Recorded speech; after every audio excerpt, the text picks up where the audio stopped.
नमस्कार किसान भाइयों, स्वागत है आपका फार्मिंग विद मनप्रीत चैनल पर।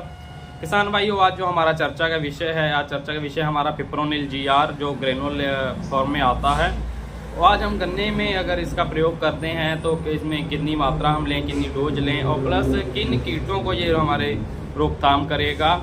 किसान भाइयों, आज जो हम चर्चा करेंगे फिप्रोनिल जीआर की, वो हम गन्ने की खेती के प्रति करेंगे। किसान भाइयों, फिप्रोनिल जीआर जो है हमारा गाबा कैडेट क्लोराइड चैनल को ब्लॉक करके कीट को अंतिम स्वरूप तक खत्म कर देता है। और किसान भाइयों, जो हमारा फिप्रोनिल जीआर है, ये फिनाइल पाइराजोल समूह का एक कीटनाशी है। और किसान भाइयों, अगर इसकी बात करें तो ये एक नए जमाने का एक आधुनिक कीटनाशक है। इसे हम आपके गन्ने की फसल को हानिकारक कीटों से सुरक्षा देता है और वो पौधे का विकास भी करता है। किसान भाइयों, जो हमारा फिप्रोनिल जीआर है, ये बदबू रहित होने की वजह से आसानी से इस्तेमाल किया जा सकता है।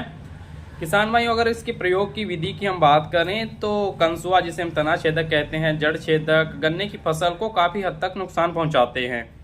अक्सर हम कीटनाशक का प्रयोग तब करते हैं जब हमारी खेत में सूखी हुई गोब दिखनी शुरू हो जाती है। इसका मतलब ये है कि अगर हमारे खेत में सूखी हुई गोब है तो वो गोब पहले से कट चुकी है।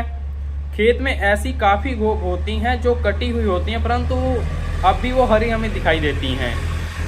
सभी सूखी हुई गोब का मतलब ये है कि उपज में काफी सारा नुकसान हो रहा है हमें। आप इस नुकसान को कमी कभी पूरी नहीं कर सकते। किसान भाइयों, इससे बचने के लिए हमें क्या करना चाहिए?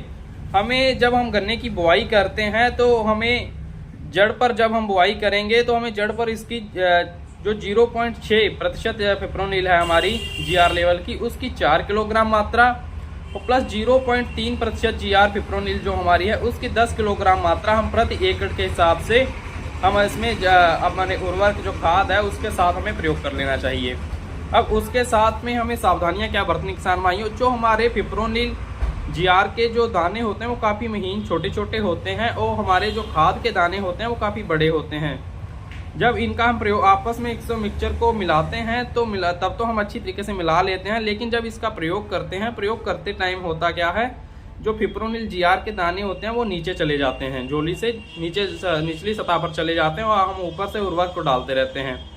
किसान भाइयों को ये सावधानी रखनी चाहिए कि जब भी वो अपने उर्वरक को डालते हैं, उसके साथ फिप्रोनिल जीआर को डालते हैं, तो हमें उनको मिक्सचर को बार बार हिला लेना चाहिए। जैसे कि हमने एक कोण में डाला, मिला लेना चाहिए। अब इसका प्रयोग हमें कैसे करना है? हमें अच्छे रिजल्ट लेने के लिए हमें पहले हमें कोण निकाल लेते हैं। जब गन्ने के कोण निकालने के बाद पहले हमें अपने उर्वरक प्लस हमारा फिप्रोनिल जीआर को सप्लाई कर लेना है। उसके बाद हमें ऊपर से गन्ने का बीज बो देना है।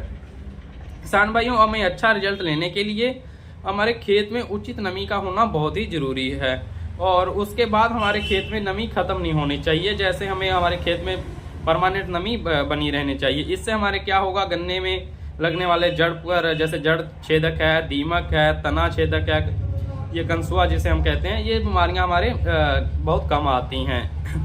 और किसान भाइयों, हम चर्चा करें अब डोज की बात एक बार फिर कर लेते हैं। अगर हमारा फिप्रोनिल 0.6% जीआर है तो उसकी हम 4 किलोग्राम मात्रा 1 एकड़ में प्रयोग करेंगे। अगर हमारा फिप्रोनिल 0.3% जीआर है तो उसकी 10 किलोग्राम मात्रा हम 1 एकड़ में प्रयोग करेंगे। और किसान भाइयों, अगर हम बात करें हमें किस कंपनी का लेना चाहिए, या हमें कई सारी कंपनियों का अलग अलग नाम से मिल जाता है। जैसे कि हमें बायर कंपनी का 0.6 अल्ट्रा के नाम से मिल जाता है, रिजेंट अल्ट्रा के नाम से, और हमें गार्डा कंपनी का डीजल के नाम से मिल जाता है, और हमें पारिजात कंपनी का मोर्टेल प्लस के नाम से मिल जाता है। अब किसान भाइयों, बात करें 0.3 की, हमें इफ्को एमसी का जो है सिंजेन के नाम से मिल जाता है, और गार्डा कंपनी का हमें महावीर के नाम से मिल जाता है, और पारिजात कंपनी का हमें मोर्टेल के नाम से मिल जाता है। कैसी लगी आज की जानकारी किसान भाइयों? आप लाइक कमेंट करके बिल्कुल बताएं, अच्छा लगे तो लाइक करें, और आप लोगों से विनती है कि सब्सक्राइब कर लें फार्मिंग विद मनप्रीत पर। धन्यवाद किसान भाइयों।